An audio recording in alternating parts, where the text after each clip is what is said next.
Hi friends, welcome to தமிழின் story. நம்ம இன்றைக்கி ஆன்மீக தகவலில் என்ன பார்க்க போகிறோம் அப்படின்னு பார்த்தீங்கன்னா, ஹனுமான் ஜெயந்தி. அதாவது மார்கழி மாதம் வந்து இறை வழிபாடுக்கு உகந்த மாதம் அப்படின்னு சொல்லுவாங்க. அப்பேற்பட்ட உகந்த மாதத்தில் வரக்கூடிய இந்த ஹனுமன் ஜெயந்தியை பற்றி தான் நம்ம வந்து பார்க்க போகிறோம். அதாவது ஸ்ரீராமருக்கு வந்து இப்பேற்பட்ட ஒரு தொண்டன் உலகத்திலேயே எங்கும் கிடையாது அப்படின்னு எம்பெருமானே சொன்னதாக ராமாயணத்தில் வந்து வர்ணிக்கப்படுது.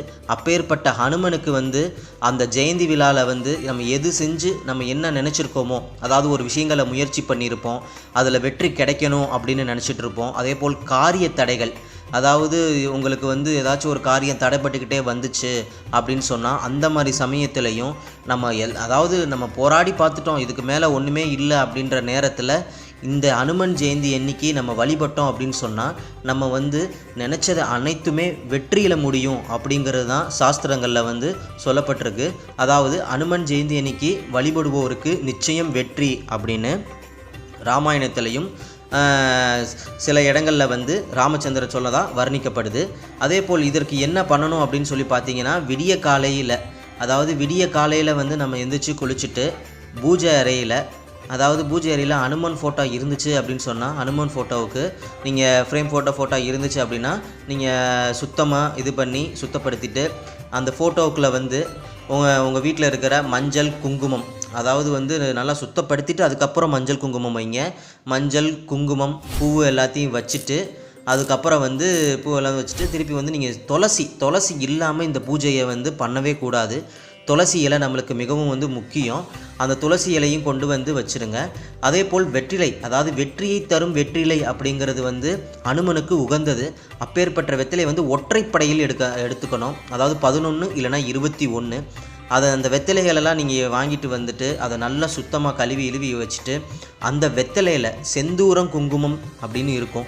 அந்த செந்தூர குங்குமத்தை தண்ணியில் கரைச்சிட்டு நீங்கள் என்ன பண்ணணும் அப்படின்னா, அந்த என்ன காரியத்தை நினச்சி நீங்கள் வேண்டுதல் வைக்கிறீங்களோ அதை பூரா அதில் ராமா அப்படின்னு அந்த வெத்தலையில் வந்து மோதிர விரலில் எழுதி அதை வந்து மாலையாக கட்டி அனுமானுக்கு வந்து நீங்கள் வந்து அந்த மாலைகளை வந்து போட்டுட்டு ஒரு விளக்கு ஏற்றணும். விளக்கு ஏற்றிட்டு நீங்கள் வந்து உங்களுக்கான பிரார்த்தனைகள், அதாவது என்னென்ன வேண்டுதல் வைக்கிறீங்களோ அதெல்லாம் பிரார்த்தனை பண்ணி தூபம் காமிச்சு, அதாவது சாம்பிராணின்னு சொல்லுவாங்கள்ல, சாம்பிராணி புகை எல்லாமே போட்டுட்டு தூபம் போட்டுட்டு நீங்கள் வந்து வேண்டுதலை வந்து வைக்கலாம்.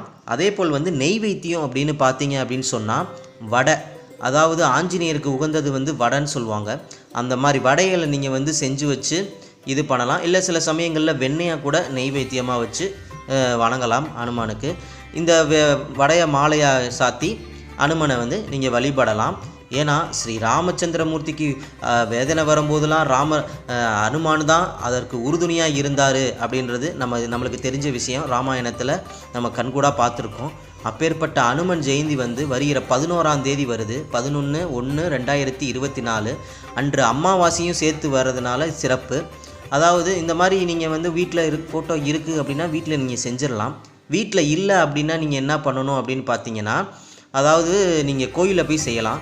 அதே போல் மந்திரமும் கொடுக்கப்பட்டிருக்கு. இந்த மந்திரங்களை வந்து நீங்கள் வீட்டில் பூஜை சொன்ன போதும் இதை பாராயணம் பண்ணி படிக்கலாம். இல்லை அதாவது வந்து உங்கள்கிட்ட ஃபோட்டோ இல்லை, எதுவுமே இல்லை அப்படின்னா நீங்கள் விடிய காலையில் குளிச்சு முழுகிட்டு கோயிலுக்கு போயிட்டு இப்போ வீட்டில் என்னெல்லாம் சொன்னோமோ அதை வந்து நீங்கள் கோவில்லையும் செய்யலாம். அமாவாசை அப்படின்னு ஒன்று வர்றதுனால, அதாவது அமாவாசையும் சேர்ந்து வர்றதுனால நீங்கள் காலையில் செய்யலாம், இல்லைன்னா சாயந்தரம் 6 மணிக்கு மேலே செய்யணும். இப்படிப்பட்ட ஒரு அற்புதமான ஹனுமான் ஜெயந்தியில் வந்து உங்கள் வேண்டுதலை வந்து வச்சு நீங்களும் வெற்றி அடையணும் அப்படின்னு சொல்லி நாங்கள் கடவுளை வேண்டுறோம். அதே போல் இந்த பதிவு பிடிச்சிருக்குன்னு நினைக்கிறேன். பிடிச்சதா லைக் பண்ணுங்கள், ஷேர் பண்ணுங்கள், கமெண்ட் பண்ணுங்கள். நன்றி, தேங்க்யூ.